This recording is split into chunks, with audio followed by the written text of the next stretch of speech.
Hats, holidays and the high life. Meet Princesses Beatrice and Eugenie. They seem more like twins than sisters. Nobody says Beatrice or Eugenie separately. It is Beatrice and Eugenie. They sort of come together in a pair. Nice dress. Thank you. They're the princesses we love to mock. It looked to the public, that they were never doing anything that involved any serious thought.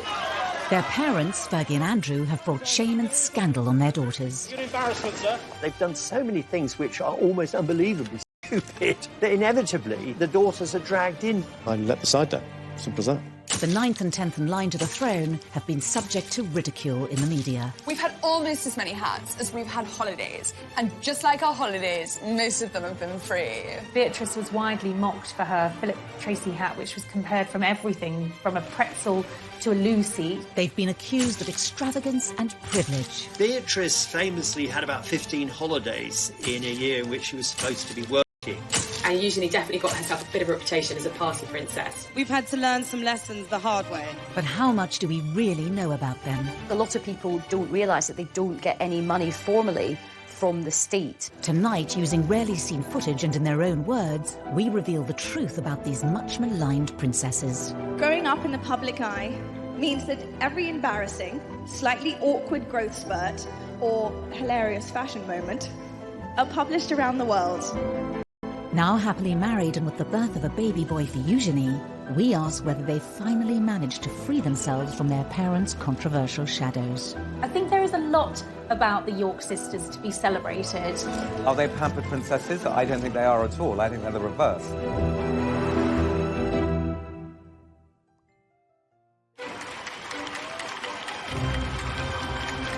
August 1988, the birth of a princess.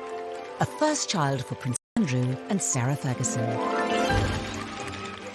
There was huge euphoria. Everyone was just delighted that there was another royal baby, and they came out of the hospital and posed outside. From all the teams of London, congratulations to Her Royal Highness on the birth of a baby girl. It was kind of national jubilation because here was the first royal princess since Princess Anne. Princess Beatrice Elizabeth Mary, blissfully unaware of tradition or ceremonial, took over the proceedings. She was startlingly well behaved, but she did seem to have a sense of occasion. The name Beatrice was really, it was Queen Victoria's daughter, Beatrice, that she was named after. She's Beatrice Elizabeth Mary. So Beatrice has the names of all English queens since 19... Within 2 years, there was a sister for the young princess. Princess Eugenie arrived 19 months after her sister Beatrice in the March of 1990. The Duchess emerged from the Portland Hospital, ready to give the world a first glimpse of a new royal baby. Princess Eugenie was fast asleep, blissfully unaware of her celebrity status. I think everyone was still wishing the Yorks well, and this was an exciting new addition for the family, even if people weren't quite sure how to pronounce Eugenie's name. Prince Andrew's children would be royal highnesses and princesses.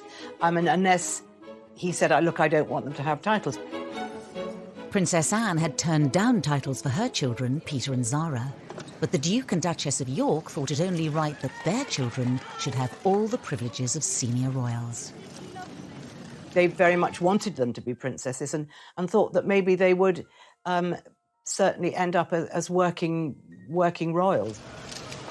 Prince Andrew's insistence that his daughters be treated as senior royals would lead to criticism of the princesses as they grew older.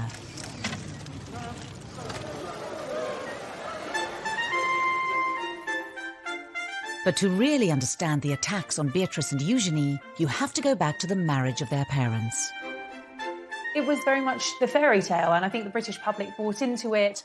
Here was the Queen's favourite son getting married to the vivacious, pretty, bubbly and, very likeable Sarah Ferguson. And at first, the newlyweds could do no wrong. I think Sarah was a breath of fresh air. The royal family really took to her.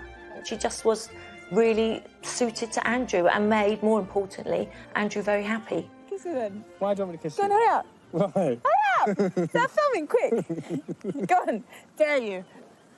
You're a monster. But the Duke and Duchess of York's honeymoon period with the tabloids didn't last long. This is in an era, the mid-80s, when the monarchy had become tabloid fodder. The era of deference was over, and Fergie and Andrew were great for the tabloids. And that's fine if the tabloids like you, and it's fine if you don't in any way misbehave.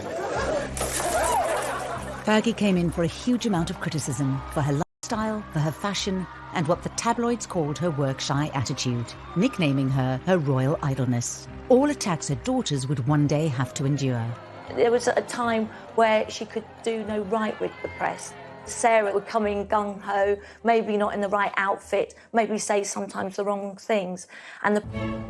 While their mother faced an increasingly hostile press, Beatrice and Eugenie spent a privileged childhood at Sunning Hill, the estate given to Prince Andrew by the Queen as a wedding gift. They had built this rather extravagant, very modern palace, which was famously likened to South Fork in the Dallas TV series, and it obviously became known as South York. So their early days were spent there.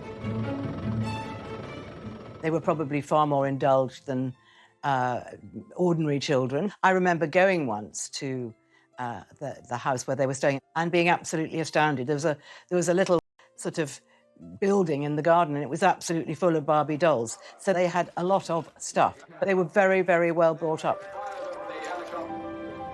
Beatrice and Eugenie were also doted on by their grandparents. The Yorks lived a short drive from Windsor Castle and visited often. The Queen adored Eugenie and Beatrice. She saw in them something of her own relationship as a child with Margaret. Well caught, but the next one is butterfingers. They would often go and have tea with the Queen and Prince Philip, and I think, again, Fergie said that they had, 3 sets of manners. One was for home, one was for when they were out, and the third lot was when they were with the Queen, and they had to be very careful and mind their P's and Q's. Sarah Ferguson's own parents had divorced, and her mother had left to live in Argentina when Sarah was 12. I remember Sarah once telling me that she wrote a letter to her mum, actually blaming herself for mum leaving. She thought it was something to do with her, and she wanted to be there for her children all the time and have that special bond and that special closeness. Within the first few years of the princesses' lives, Andrew and Sarah's marriage was showing signs of strain. As a serving officer in the Navy, Andrew was spending just 40 days a year at home, leaving Fergie to bring up the still young Beatrice and Eugenie alone. I think the cracks started to show when Prince Andrew was away so much with the Navy. He wasn't with her. His posting follows 3 months of specialised training, and the Duke will now lead a flight team aboard the frigate for around 18 months. He wasn't there with the girls and bringing them up as she'd hoped, and I think Sarah really started to miss him and miss that family bond, that family life. Beatrice was 3 and Eugenie just a toddler when their parents' marriage finally fell apart. And in 1992, photos surfaced in the press of showing the Duchess and her 2 children with a Texan, Steve Wyatt. Beatrice and Eugenie had a very odd childhood. I mean, where their parents were, on the face of it, that remained friends, but they were seeing other people from quite early on. And I think that was probably damaging in a subtle kind of long-lasting way. In March 1992, the Duke and Duchess of York announced that their marriage was over. The announcement that the Duchess of York had initiated discussions about a separation from her husband came as she arrived to pick up their daughter from school. It's always very difficult for children to see their parents split up. And I think perhaps the Queen even felt more maternal towards them, and that they'd had a very hard time. 5 months after the York separation, Sarah Ferguson was photographed by the press with another man, John Bryant. Yet again, Beatrice and Eugenie were with her. Fergie and the children were round the pool, and she was topless, and John Bryant was kissing her toes. Beatrice and Eugenie are in the background. I mean, they're there, they're sort of parties to what was going on between Brian and their mother. They, of course, didn't know. They were too little and too young, but they were seen as sort of pawns in this rather unfortunate and rather seedy affair. The Daily Mirror's expose had serious consequences for Beatrice and Eugenie's family life. By the time the story broke, the two girls were at Balmoral with their mother and the rest of the royal family. And Andrew was there, and the Queen was there, and Fergie then had to go and apologise to the Queen, and she said she'd never seen the Queen that angry. Beatrice and Eugenie's holiday was cut short as Fergie fled Balmoral, taking the young girls with her. They would have been distracted by the nanny, but they would have known that their mother was very distressed, and they would have taken on her distress. The girls went back down south. I mean, and at this stage, they were no longer living at Sunninghill. Their mother had a rented home not far away. She had a series of rented houses in Surrey and Berkshire that she sort of moved to with alarming regularity, which in itself must have been sort of destabilising for the girls. Fergie was reportedly banished by Prince Philip from family gatherings, making life difficult for the princesses. Christmas at Sandringham is a big family occasion, and suddenly Sarah Ferguson wasn't there. That must be very hard to understand when they were young girls. Why is a farmhouse on the Sandringham estate? The girls obviously spent time with her and slept there, and then on Christmas Day, Andrew would collect them and take them to church, and they'd go back up to Sandringham House for lunch with their grandparents and the rest of the royal family. Meanwhile, Fergie was having her turkey twizzler or whatever she was doing all on her own. Despite the split, Prince Andrew and Sarah Ferguson were determined to do the best they could for their children. Andrew and Sarah obviously separated, but they were very much kind of co-parenting, very much a united family unit. It was more than just a united front for sports days. I mean, you would expect that for school events.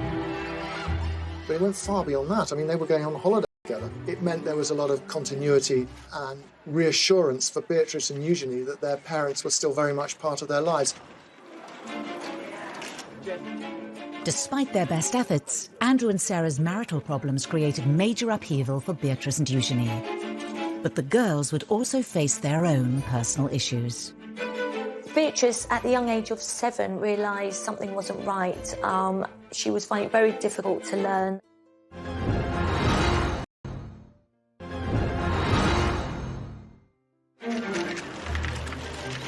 Beatrice was 7 years old and Eugenie 6 when their parents' divorce was finalised in 1996.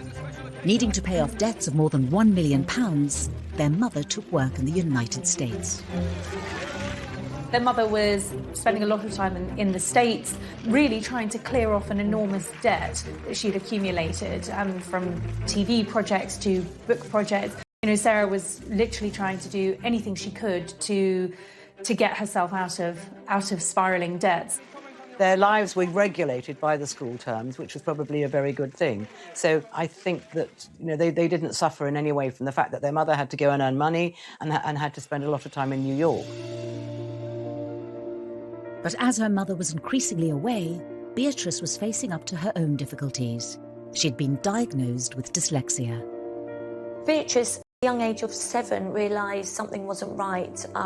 She was finding it very difficult to learn, and she was worried she was going to get teased from others and wouldn't fit in. Beatrice would later speak movingly of the condition in an interview for the charity Made by Dyslexia.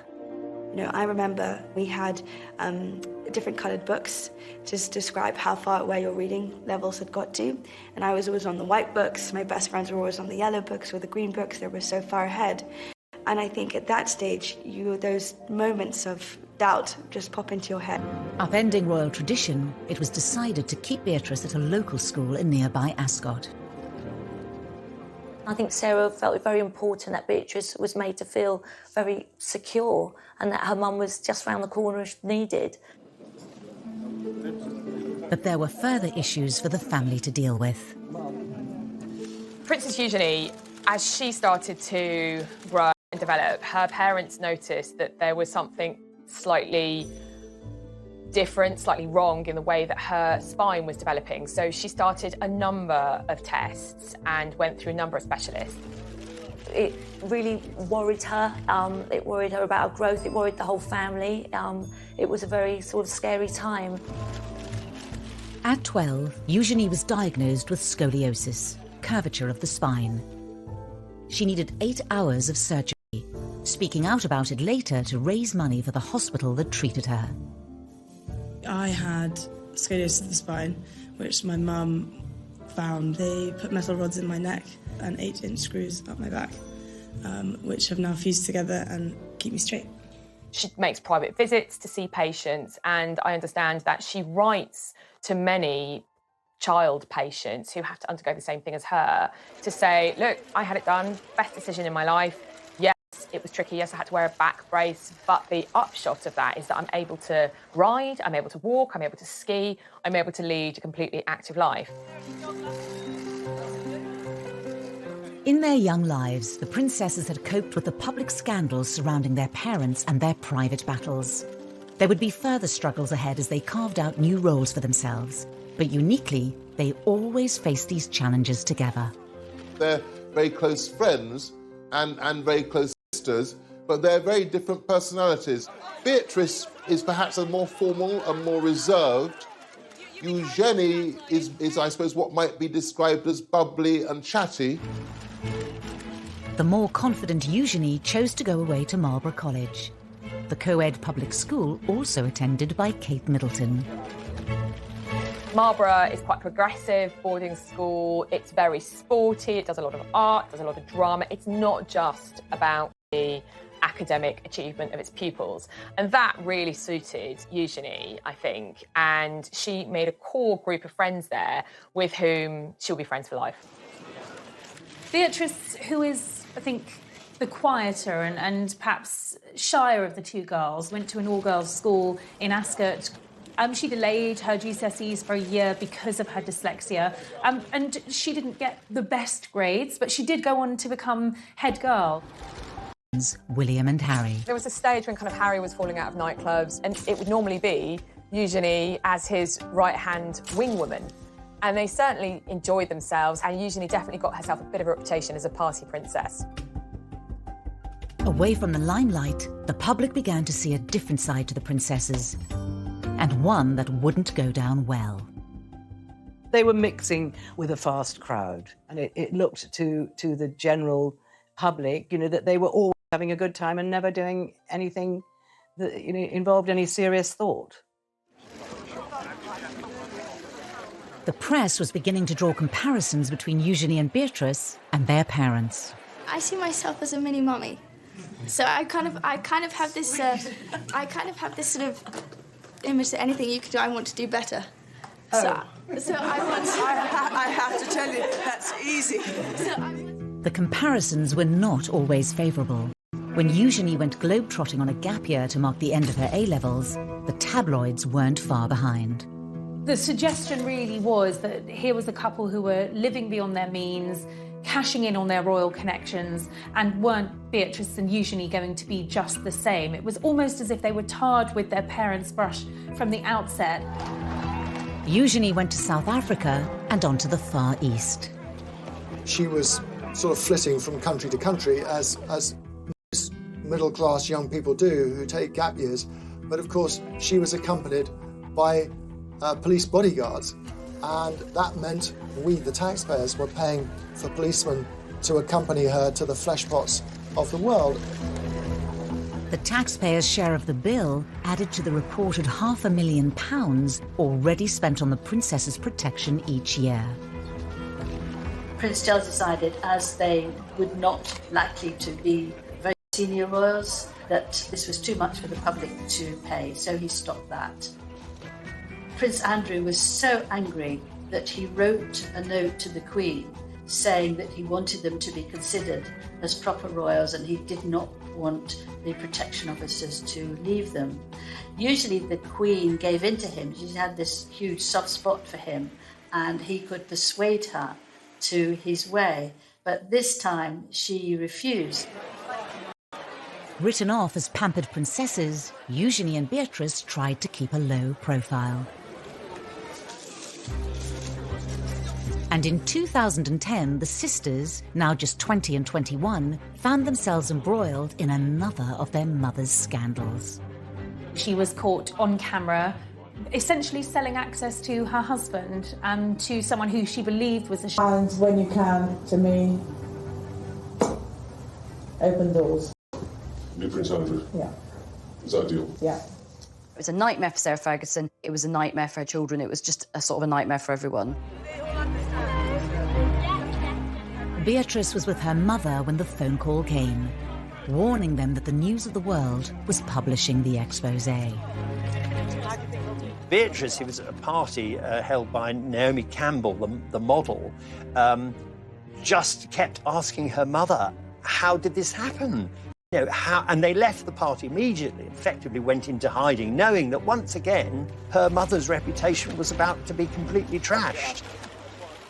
Beatrix admitted that she spent several days crying, and one of her friends went and stayed with her overnight for 2 days because she was so traumatised and so unhappy. Her anger was directed at the press. And just as they have done throughout their lives, Beatrice and Eugenie leapt to the defence of their mother. They called themselves the tripod, and that's exactly what they were. They leaned on each other, they depended on one another, they were absolutely a unit, and nothing was going to come between them. Over the coming years, it would be the turn of Sarah Ferguson to defend her daughters against their critics. People have been so brutal to them, particularly in the press, about how they look. And Sarah spoke to the editor at the time and she said, look, just back off. It's not fair.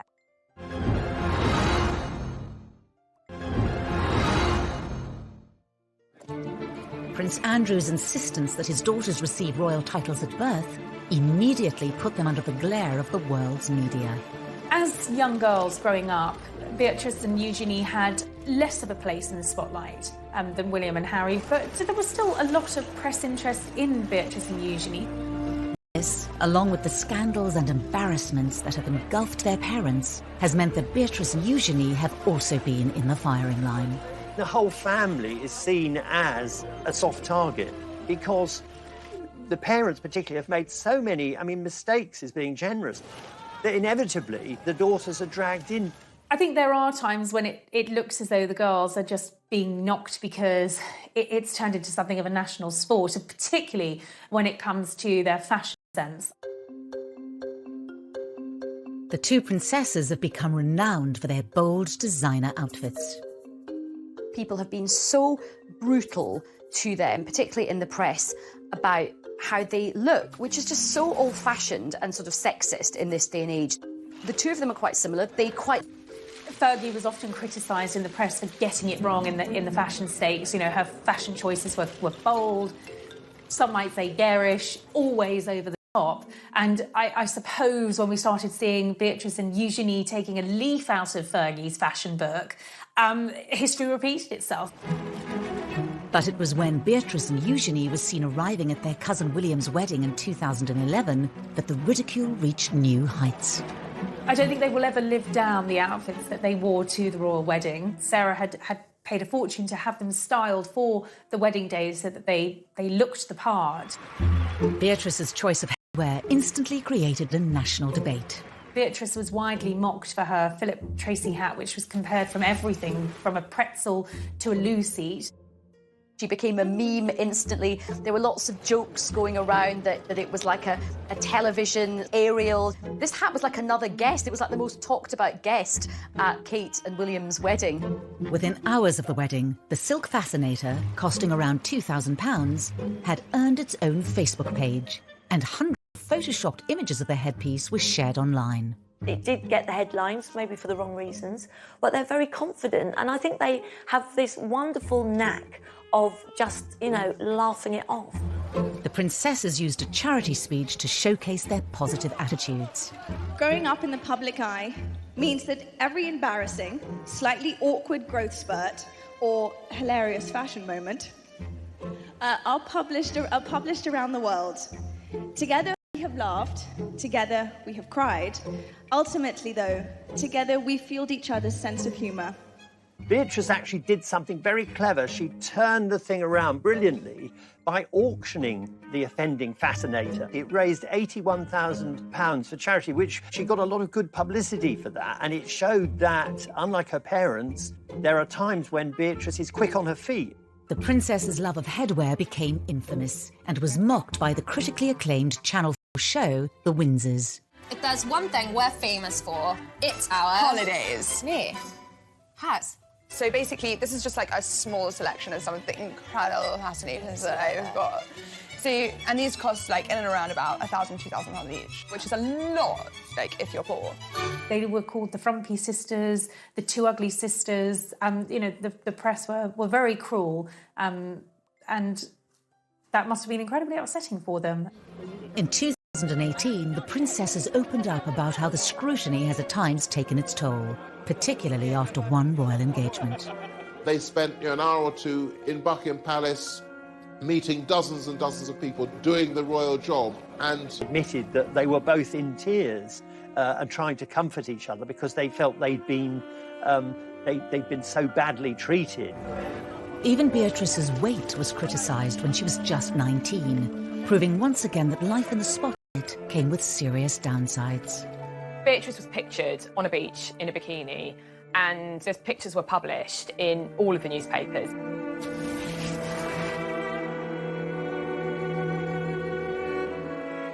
Sarah was really upset, and she is very protective of her daughters. And I think she spoke to the editor of the Daily Mail at the time, and she said, look, you just back off. It's not fair. Sarah also used an interview about her TV programme, The Duchess on the Estate, to plead with the media. Everybody is talking about these zero models walking up and down the catwalk, and then they say they're all too thin. Victoria Beckham's too thin, and this person's too thin. And then someone who's a good size 10, oh, she's too fat, she doesn't take drugs, she doesn't smoke. You know, she's going to university in September reading history. Give the girl a break. It was probably reminding her of the fact that she had a very hard time in the press when she was younger as well. It's partly guilt by association. They're an easy target because their mother's always been a target. Even as they reached adulthood, the princesses struggled to escape their parents' shadow.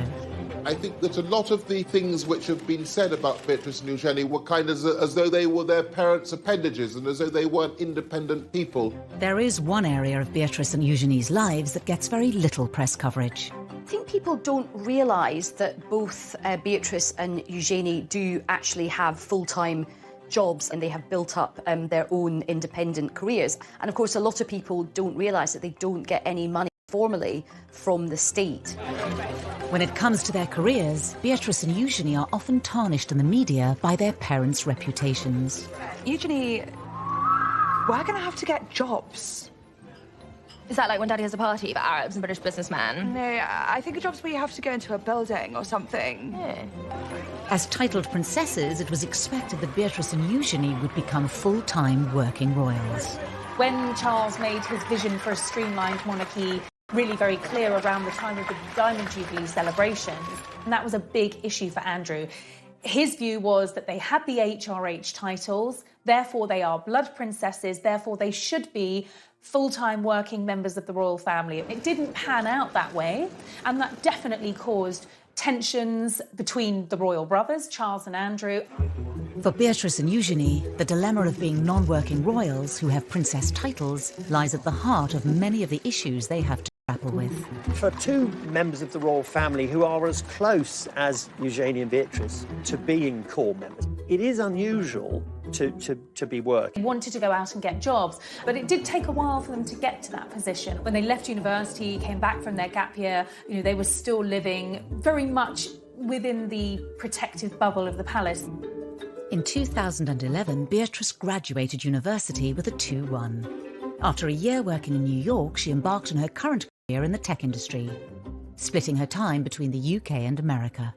They've both actually done incredibly well. Beatrice is the Vice President of Strategies and Partnerships at an artificial intelligence agency, so she's really quite senior in the tech world.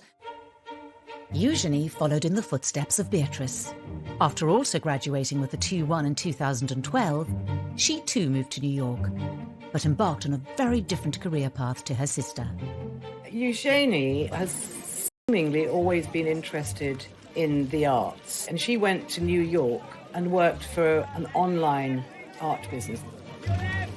Eugenie had also begun a relationship with her future husband, Jack Brooksbank, who she'd met on a ski trip. After dating long distance for 2 years, Eugenie returned to London in 2015. And then she came back and got an amazing job with a huge international art dealers called Hauser & Wirth in Mayfair. With careers outside the monarchy, Beatrice and Eugenie have gained experience that's out of reach for many of their royal relatives. They have one foot in the royal family because they still go to events with core members of the family, and they have one foot in the real world. They do it because they want to work and they're very grounded and they like being around normal people. Distancing themselves from their parents' reputations for failed money-making ventures, the girls forged more stable paths. But as members of one of the most famous families in the world, how normal can their lives really be? They do come back for things like Drooping the Colour and the garden parties in Buckingham Palace. And they do need someone who will understand that they can't be there 9 to 5, 5 days a week. Part of the reason that they have been employed is because of their network. It's because they're Princess Beatrice and Princess Eugenie, and they are styled as such. They kind of get the best of both worlds because they get to earn their own money, but they also still enjoy privileges of being princesses. We know that in the first year of working in their jobs, they had numerous holidays. They're not clocking in and clocking out, as it were. Beatrice and Eugenie certainly benefit from their royal privilege, and their HRH titles mean their every move is of public interest and open to scrutiny. The princess's jet-setting lifestyles made headlines once again in 2015. Beatrice famously had about 15 holidays in a year in which she was supposed to be working, and then was horrified when, this was criticised. She clearly thinks this is her private life. If her employer is happy, then that's absolutely fine. And the same applies to Eugenie. The princesses had clearly inherited Andrew and Sarah's love of the high life, and although not paid for by the state, the many holidays fueled their reputations as pampered princesses. Clearly somebody had a word and made it very clear that there needed to be some settling down. Otherwise, this really was risking damaging the reputation of the monarchy. The princesses showed they were able to respond to public perception in their speech for the charity We. As young working women in the public eye, we've had to learn some lessons the hard way. In many ways, we are grateful for that, in hindsight, naturally. As royals, they also carry out public duties too. Beatrice and Eugenie are patrons of a wide range of charities. In the same way that Sarah has always used her public profile to promote charitable causes, Beatrice and Eugenie have both been very active in the charity world and have chosen charities that are meaningful and relevant to them. So Beatrice has aligned herself with children's charities with a focus on education and the dyslexia charity that she works closely with. I really see the work that we're doing, raising awareness around dyslexia, as a true pillar to stand up the concept of reimagining education. Beatrice ran in the London Marathon in aid of charity, the first member of the royal family to do so in 2010. Really excited. I'm desperate to get to the start line. I'm desperate to get going. Eugenie has most recently focused on anti-slavery and empowering women. She went on to become the patron of the National Orthopaedic Hospital, where she had been treated for scoliosis when she was 12. Today, I'm so lucky to get to work with and support other young women who are going through the same thing. To encourage them to not let their diagnosis win, to live fearlessly too. Despite their dedication, their charitable efforts are often overlooked in the press. There's far too much focus on perhaps some of the outfits that they've been wearing or what they're getting up to in their private lives. And because there has been so much scandal associated with their parents, that has slightly overshadowed the good work that they have done themselves as individuals. I think in terms of their public conduct, they see the mistakes that both of their parents have made. So I think Beatrice and Eugenie have learnt from this. They've given very few rather short interviews, normally about something very specific, often a charity involvement. They want to live quiet lives below the radar, the antithesis of the lives that their parents have lived. That desire to largely remain out of the public eye is all well and good, but when it comes to royal romances, It was Eugenie trying to compete in glamour with Harry and Meghan's weddings, but this is someone who's blossoming under the radar for Prince Eugenie and Jack Brooksbank. It was something they talked about in a rare TV interview watched by millions on the BBC's The One Show. We were skiing, weren't we? Verbier. In a friend's place in Nendas, next to Verbier. We were skiing, which was amazing. Love at first sight. Was it? For the pair of you? We met when I was 20 and Jack was 24 and fell in love and we had the same passions and drive for life. They were introduced through mutual friends. He was 4 years older than her, got into Stowe School, came from a good background. What a lovely couple, great fun. Jack is just very relaxed, very normal. They both like to have a sort of late night, have a few drinks, and it was just an instant chemistry and attraction. Eugenie hadn't had actually a very important or long-term relationship up until then.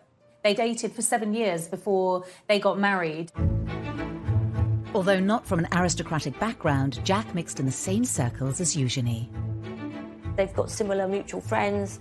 Jack gets on well with Prince Harry, and Sarah absolutely adored Jack, as did Beatrice, and he just seemed to fit in with the family so well.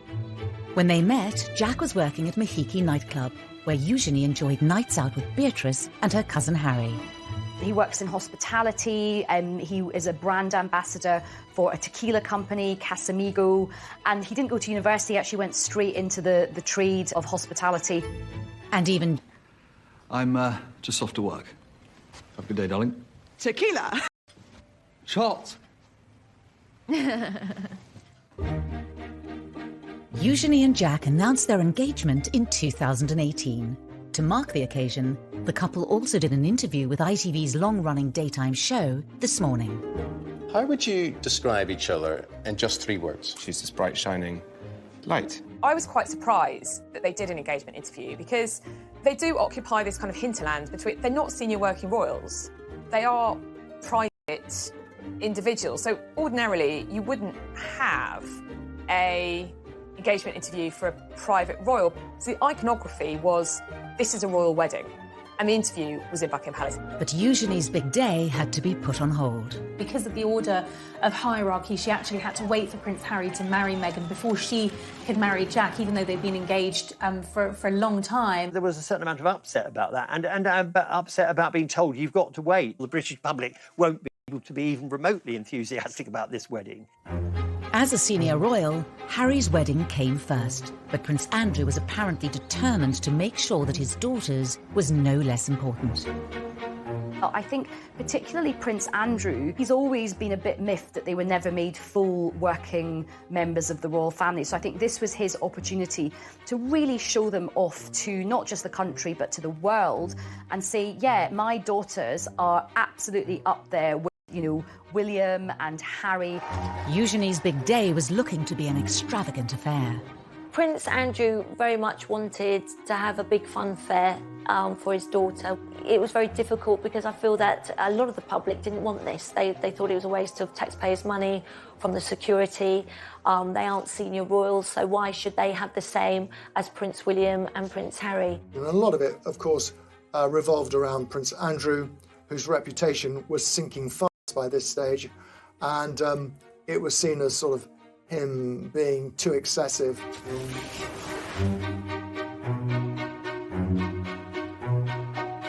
The reception wasn't footed by the taxpayer, but it was thought that all in all that the whole wedding would have cost between about £2 million, £2.5 million, and it was felt that quite a big chunk of that would have been for security. Eugenie already seemed to be an easy target in the press because of her parents' reputations, but the excessive nature of the wedding opened her up to serious scrutiny. She was once again branded the pampered princess. It was Eugenie trying to compete in glamour with Harry and Meghan's wedding, but this is someone who's ostensibly an ordinary working person. And it kind of highlights this slightly problematic tightrope that both are not working members of the family. The wedding went ahead as planned. On the 12th of October 2018, Princess Eugenie and Jack Brooksbank were married at St George's Chapel, where Harry and Meghan had wed earlier that year. I don't think any of us quite knew what to expect of this wedding. Were the crowds going to turn out for this big day? It actually was a great success. The crowds were out. Eugenie wanted the big fairy tale wedding at Windsor Castle, and that was what she got. When it came to numbers, Eugenie and Jack did certainly outdo Harry and Meghan, with 200 more guests at their nuptials. The wedding was huge. I mean, I think 800 guests. But Fergie has a lot of friends and she loves parties. And she loves organising parties, and it was never going to be small. Among the 800 guests were many well-known faces. Eugenie and Jack's wedding was a royal wedding, like no other, quite simply because Eugenie has a contacts book, just like her mother's, packed with VIPs, famous people who aren't just famous people, they are her friends. There was Naomi Campbell, Cara and Poppy Delevingne, Demi Moore, Robbie Williams was there. In fact, Robbie Williams' wee girl was one of the Flower Girls. There was another night of partying at the Royal Lodge, and this was a big affair with dodgems and sort of fairground rides. It certainly was star-studded, but of course Eugenie and Jack's families were central to the celebrations.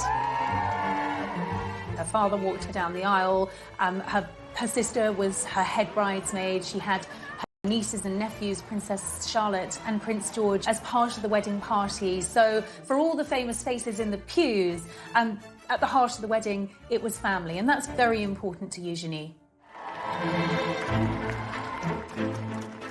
Despite years of having her fashion sense mocked, Eugenie's outfit choice on the day was widely admired and held great personal significance for the royal bride.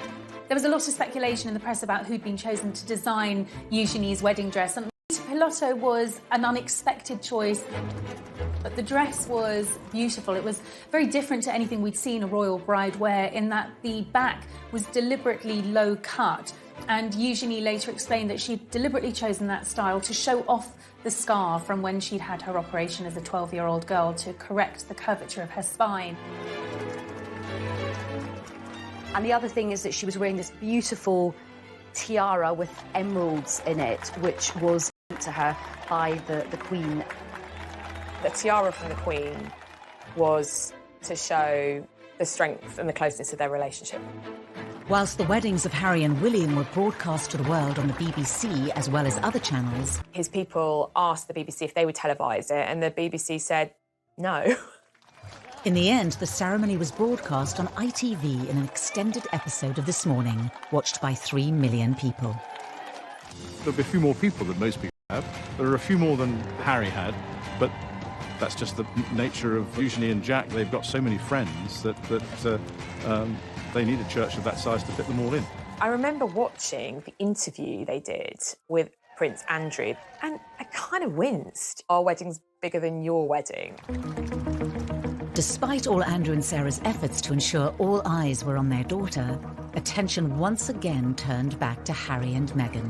That day was somewhat overshadowed when, just a day later, Harry and Meghan publicly announced that they were expecting their first child. It's understood that they shared that news with close family friends at the wedding itself. And understandably, that was upsetting for Princess Eugenie. Although Meghan and Eugenie get on perfectly well, they are not good friends. I just don't believe it was a coincidence. But after Eugenie had her fairy tale wedding in the spotlight, Beatrice had no choice but to keep hers out of sight. Suddenly, the entire world is looking at Prince Andrew and their family, and it is one of the biggest scandals.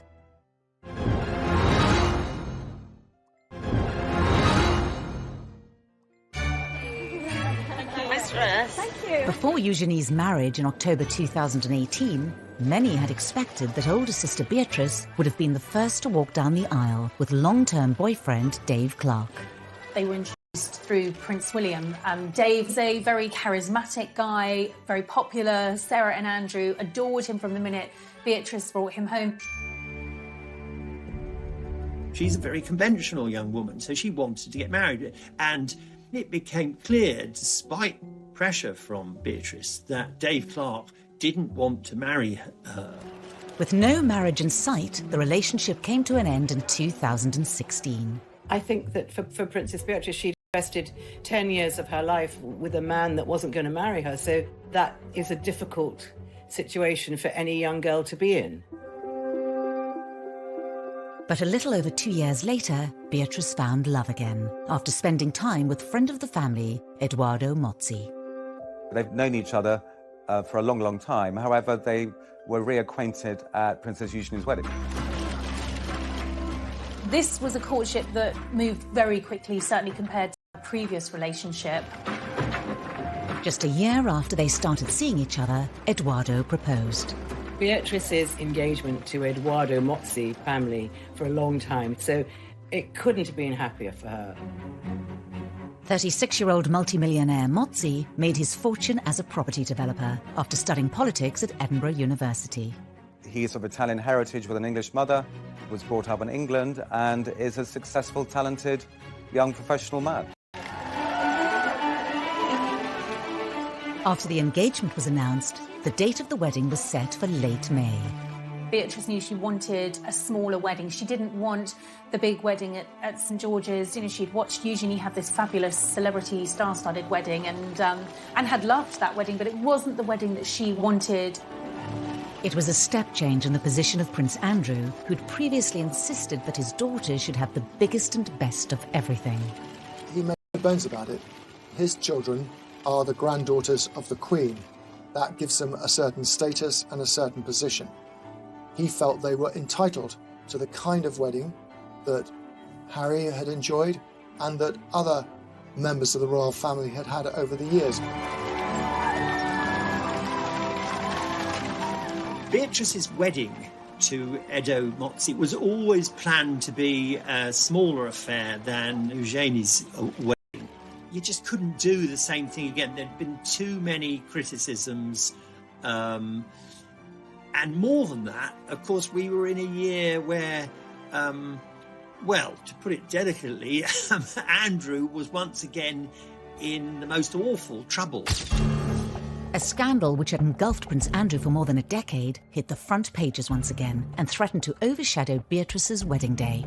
The Yorks have gone through so many scandals, but by far the most damaging has been Andrew's relationship, his friendship with the late paedophile Jeffrey Epstein.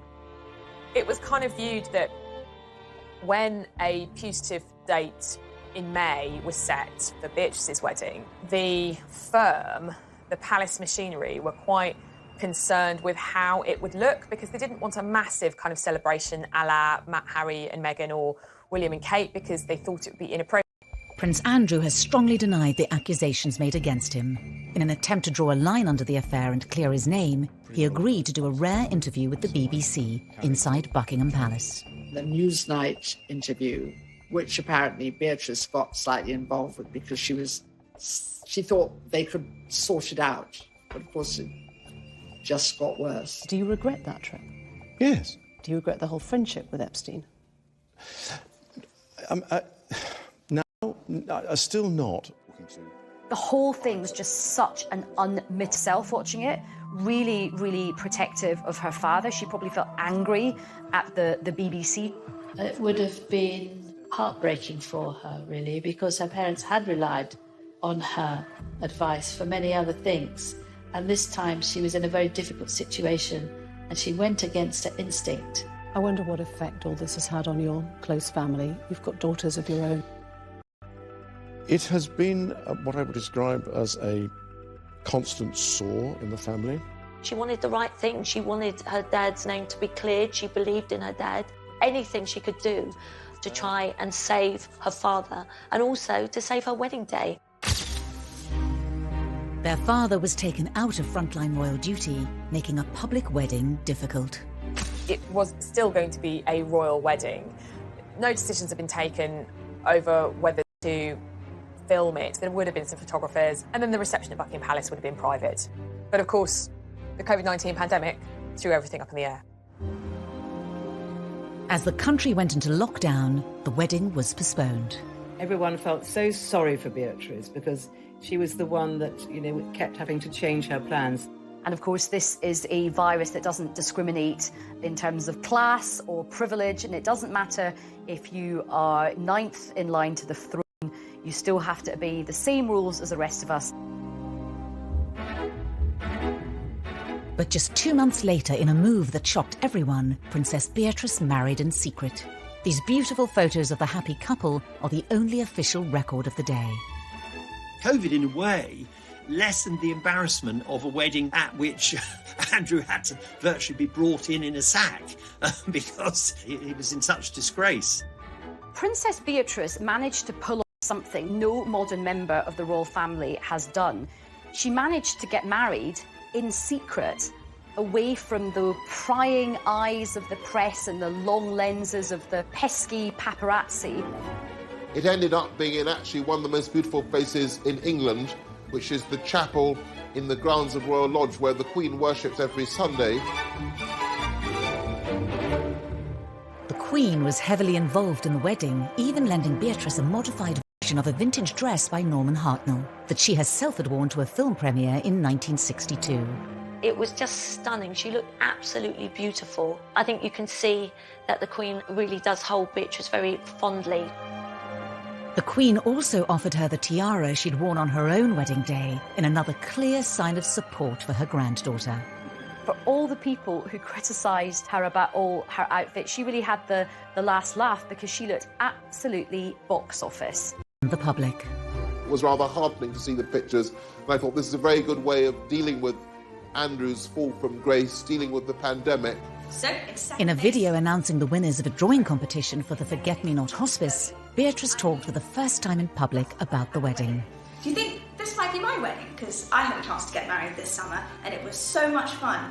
But I'm not sure I looked as smart as Russell Bear does in his outfit. I think Beatrice and Edo were actually very happy that it happened that way. It was very private, it was all very low-key, which is exactly what Beatrice and Edo wanted. With both princesses happily married, the birth of a new baby for Eugenie heralds a new generation for the House of York. Principally, it means some good news for the House of York. Andrew becomes a grandfather for the very first time at the age of 61. I think he's thrilled, as is Fergie.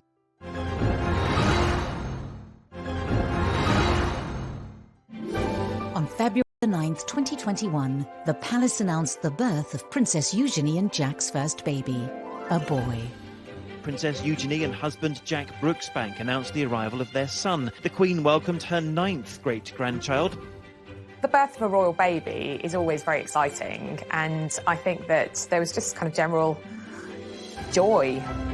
I was told that Eugenie and Jack didn't know what they were having, so when little August was born, it was a surprise that he was a baby boy.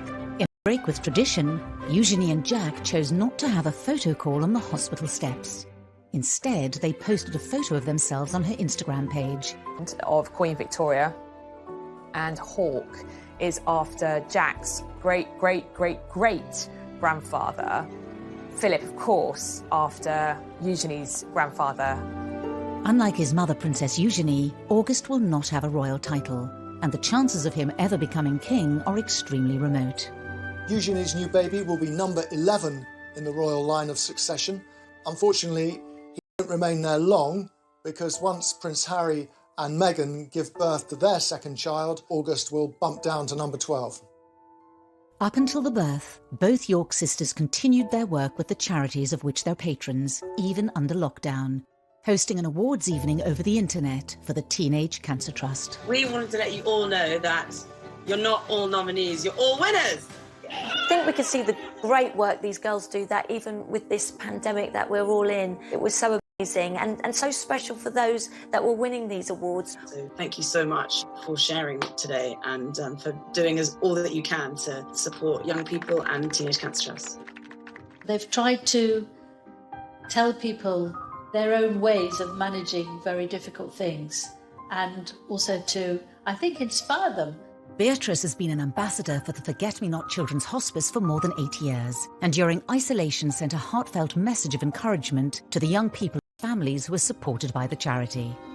I know that this is an incredibly challenging time, especially for those living in isolation, not receiving that face-to-face support, which is delivered by the incredible nurses and staff at the hospice. Between them, the sisters are patrons and ambassadors to over 17 charities, which they support in their spare time alongside their full-time jobs.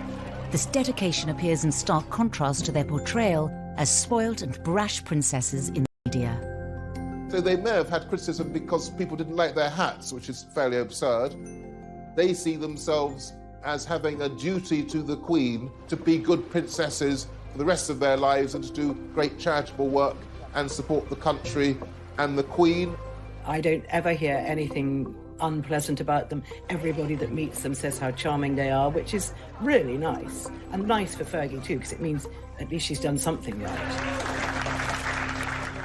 Throughout the scandals and deep embarrassments, the York princesses have remained loyal to their disgraced parents. Prince Andrew and Sarah have the most amazing relationship. It was one of the happiest divorces I've ever known. And they get on so well, and they even live together. Their parents are always in the papers, usually. The girls have been tarred by the same brush. I think they've been in a very difficult position. They have had the burden of the HRH title whilst trying to create independent lives themselves. I think sometimes it might be nice to see them celebrated for some of the good things that they do. We're working on it. Thank you for talking to us. Thank you. So it's as if everyone's waiting for them to make a bigger blunder. You know, the parents have been a godsend to the newspapers for 30 years. You just have to wait, and they'll do something even worse than the last thing that they did. But I don't think the daughters will do that. The York family have created their own sort of fortress against all the sort of slings and arrows that have been thrown at them. And I suspect that Beatrice and Eugenie just get on with their lives. And I think now that they're married, they've got so many other things going on that they're able to do this. Both women want to have a happy marriage that, frankly, their parents didn't have. They don't want to go through what their parents went through in the spotlight. They want to live quiet lives below the radar, the antithesis of the lives that their parents have lived. Beatrice and Eugenie have worked hard to balance two very different lifestyles and carve out a modern role for themselves in the royal family, something that other members have been unable to achieve. I think actually that Beatrice and Eugenie have been very successful in combining their royal persona with their ordinary working persona. And they seem to have kind of struck the right note with that. I think that both of them are able to be in the modern world and are both able to bridge the world and the occasional formality of the royal family with the modern world of work. With Prince Andrew and Prince Harry both taking a step back from frontline royal duties, could a more prominent role for the royal princesses beckon? We've lost Harry and Meghan from the royal firmament. Prince Philip's retired. Andrew, he's never going to come back to full-time royal duty. So effectively, you've lost 4 senior members of the family: Philip, Andrew, Meghan and Harry. That does leave a void. So it may be that one or both of these daughters start to play a bigger part. The Duke and Duchess of Cambridge have done a brilliant job, but they can't do everything. Nobody can be everywhere.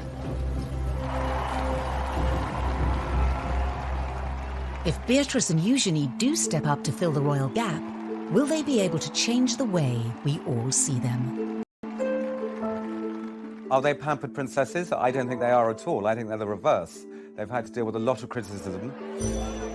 You can certainly detect a softening in the attitude of the newspapers to Beatrice and Eugenie. That 2 daughters who haven't really done anything wrong should be pilloried. The girls have definitely won over the public. I think that the public are definitely looking at them with different eyes. The road has sometimes been a bumpy one, but they are married, they are really free, I think, from their parents now in a way that they haven't really been up until now. They are financially independent, and they are living their own lives. And I think there is a lot about the York sisters to be celebrated.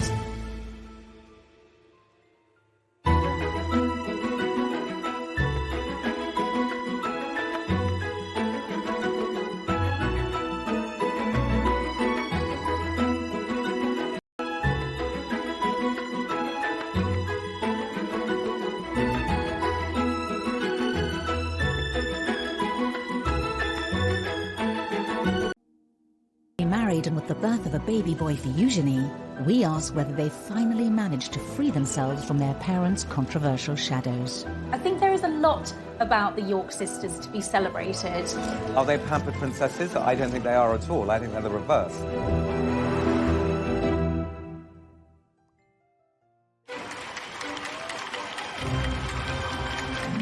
August 1988, the birth of a princess. A first child for Prince Andrew and Sarah Ferguson. There was huge euphoria. Everyone was just delighted that there was another royal baby, and they came out of the hospital and posed outside. So, from all the troops of London, congratulations to Her Royal Highness on the birth of a baby girl. It was kind of national jubilation because here was the first royal princess since Princess Anne. Princess Beatrice Elizabeth Mary, blissfully unaware of tradition or ceremonial, took over the proceedings. She was startlingly well behaved, but she did seem to have a sense of occasion. The name Beatrice was really, it was Queen Victoria's daughter, Beatrice, that she was named after. She's Beatrice Elizabeth Mary. So Beatrice has the names of all English queens since 19... Within 2 years, there was a sister for the young princess. Princess